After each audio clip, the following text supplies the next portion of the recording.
So you have a business partner. Hmm. Yeah. So how long have you been in business with her? And what's Yes, her so name? my You can give business her a shout out. yes, my business partner is Amanda, and we've been working together for 5 years. I hired her as an artist for 5 years, and then it was during COVID we decided to start the Brow Girls, which is the distribution of products together, and Okay. that's when we started. And so we had known each other for I would say 3.5 years until we started the Brow Girls, the product line. Good for you. I like collaborating with other people. I own Girls Inc. with my wife, Kat, but Oh. but in other projects, other areas, I collab with trainers. And Hmm. sometimes, and I have a product. I have a company called Skinful Beauty, and I have two other partners Hmm. there. I've trained with, me and Oh, Mary Richardson do a class together that's, many years running, and, just lots of yeah. different collaborations. And my collaborations always go really, really well. I've never had any Hmm. fallouts with any of my business partners. And when you collab with somebody or go into business with somebody, sometimes a lot of money is involved. Yeah. And over the years, I've seen partnerships, break down um, and be destroyed over either money issues or jealousy, sometimes even stupid things. So Hmm. if there's listeners out there right now that are thinking about, bringing in a partner or collabing, even if it's not like a business partnership, they're going to open up, a studio or open up a shop. Maybe they're going to collab on a class or something Yeah. like that. What how do you and your business partner maintain like healthy boundaries, a healthy relationship, and what would you recommend to others thinking that they're going to enter a partnership Hmm. with someone? Well, honestly, I think as the person that's setting up the collaboration, as the leader of the collaboration, I would want to be super organized and know every single detail of exactly what you want to do. Right. So let's say, for instance, it's a class and you're looking to collaborate with someone and do like a 50-50 and teach a class together, but you guys don't have an actual business together, but just a class.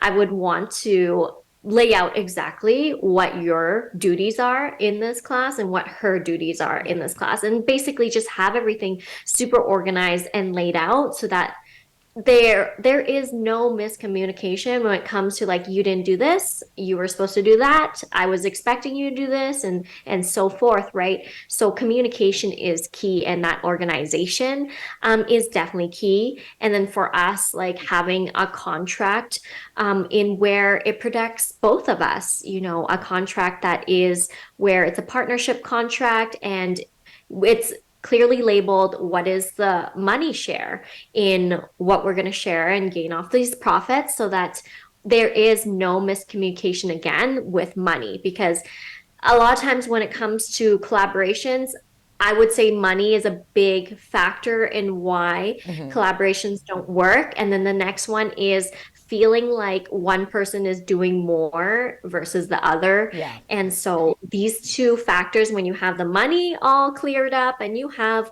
who is doing what all cleared up, I feel like that makes the best type of collaborations. Yeah, What do you think? no, I agree. I agree with you 100%. I'm a really good communicator, and I like to put Yeah. everything out on the table and talk about every single aspect of a collaboration or, Mhm. if it's a business, and then a contract for sure. Even if it's your Yeah. bestie, you've got to have a contract, like a legal contract, maybe even get a lawyer and Mhm. have a contract. I think contract saves friendships and relationships.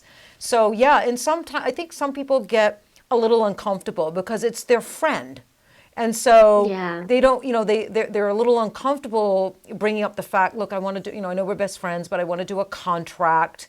That can be a little uncomfortable, Mhm. but if it's uncomfortable, then maybe you're not ready to go into business with somebody, right? Because you got to be able to separate the personal side of it, the friendship and the love and the BFF. You got to be able to put that to one side and separate, and then and then you have the business side of it, and you have to keep those two Yeah. separate. And being able to do that is difficult for some people. It gets all, it overlaps and it gets all, concluded, together, and Yeah. that can get messy. So yeah, I agree with you. Really clear communication, an outline of what each other's responsibilities are, outline the finances, how that's going to work, and a contract, and always maintain really good communication. Even if some, even if, if a partner, like if I get pissed off, if I'm upset about something, I want to communicate about it right away, not letting things fester. Like always Yeah. keeping communication open and keeping communication going throughout the relationship. Absolutely. Yeah, right? I agree.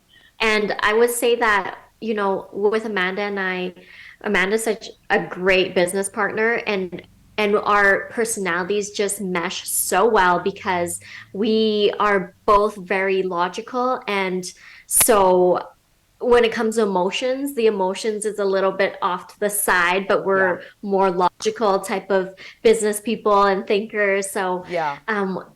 So it's in a sense, it's easy for us to have these hard conversations because we don't have a lot of emotion attached to it. We just need to get to the point of the problem. What is the problem? And now we need to solve it. And Yeah. that's it, right? So I think like the right person does make a huge difference in that collaboration as well. 100%. Your personalities have to be compatible, and what you want and your goals and where you want to take, they have to be in alignment. And I agree with you. I don't do well with hypersensitive and emotional Mm, people. Like I don't do well with people that are reactive, right? I'm yeah. not reactive. I can sit down and have a conversation about the toughest of things with my partners, Mhm. with my team, with my artists, without being reactive, So yeah, people that are super reactive,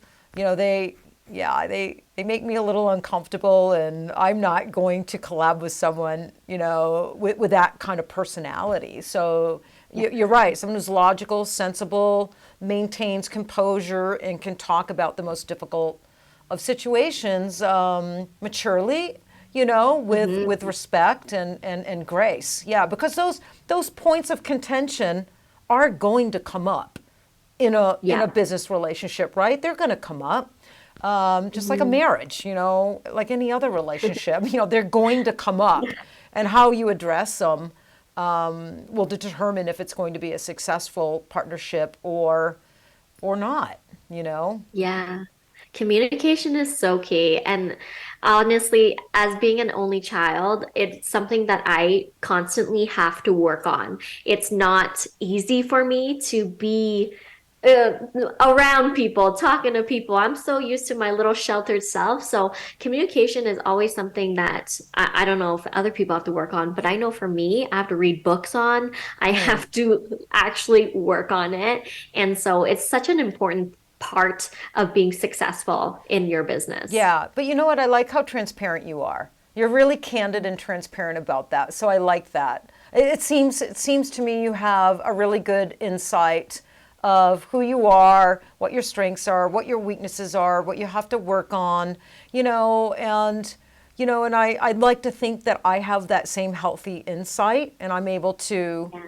look at myself objectively, and where I'm strong and where maybe I'm weak and still need improvement. So I really like that Yeah. about you, Lily, a lot. It's Thank impressive, and you you. don't see that too often. You really Thank don't. you. Yeah, so I like Mhm. that.